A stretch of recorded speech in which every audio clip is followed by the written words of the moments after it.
This is Philip Chow. I'm the founder and chief investment officer of Experiential Wealth. Gross domestic product. Typically, gross domestic product is the term that we use to measure the aggregate of all goods and services transacted in the United States. So it really is an indicator of our economy. The bigger, the better.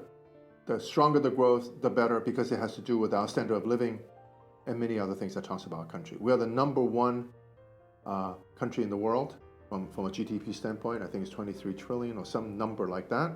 The next one is China. I think it's, don't quote me exactly, I think it's 13 or 14 trillion, which is still a lot. It's number two. So we're way ahead of them. When you think about GDP, you think about it in two ways. One is called nominal GDP, the other one is real GDP. And most of the time we talk about real GDP and what is the difference. A nominal GDP is the GDP itself. Real GDP is after you have adjusted for inflation, because we can only spend the real dollars. If it's a cup of coffee, if it costs me $7 to buy it, then it has gone up because it used to be $5. And that's material, right? Because it grew because of inflation. It's not as good as if it grew because I actually have more money that I can spend and buy, and my standard of living has increased. I'm more productive, all those good things for the economy. So the Federal Reserve every quarter issue their estimate of what the GDP is going to look like. Now, if we just wind back the clock just a little bit to March 2020, when we shut down the economy, it went down all the way down, and we had a recession, a very quick recession. And then all this money came in from what they call fiscal transfer, which is basically the government printing money and put it all in our collective pockets. And of course, the Federal Reserve also printed money and dropped the interest rate to zero and made the entire financial system really ready to do something with just stuffed with cash and liquidity.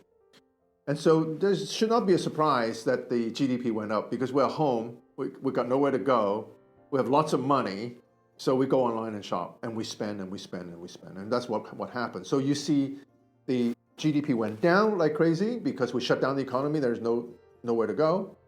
Money came in good financial condition, bang, it went up. So we had a moment of a V-shaped recovery, the shortest recovery known to man, I think. And it was very V-shaped. It came down and again went back up. So it went to very high, and that's not sustainable unless we keep printing more money, which has some other issue like inflation. So we went from very low to very high, and it stayed high for a little bit and then started coming down. So we did not expect that to be sustainable, not at that number, because it's kind of artificial. So it's been coming down. So we are in a slowing economy as compared to that moment in time. So the idea is right now is thinking about, well, the GDP is still fairly good because we're still spending. We still have money left over from trillions of dollars that they have given us and in our savings account. So we just keep spending. So, but eventually we're going to spend all of it.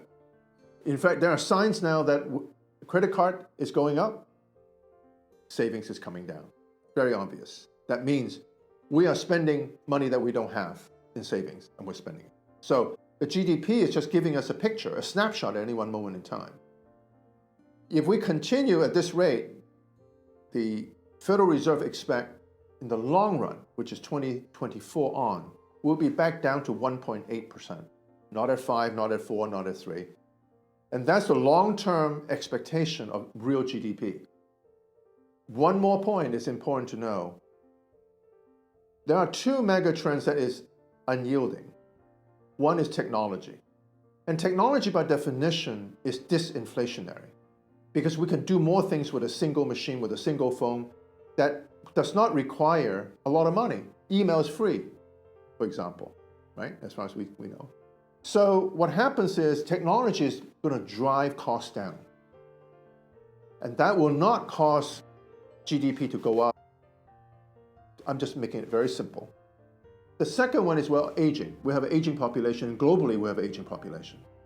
And the older people don't spend money the same as younger people.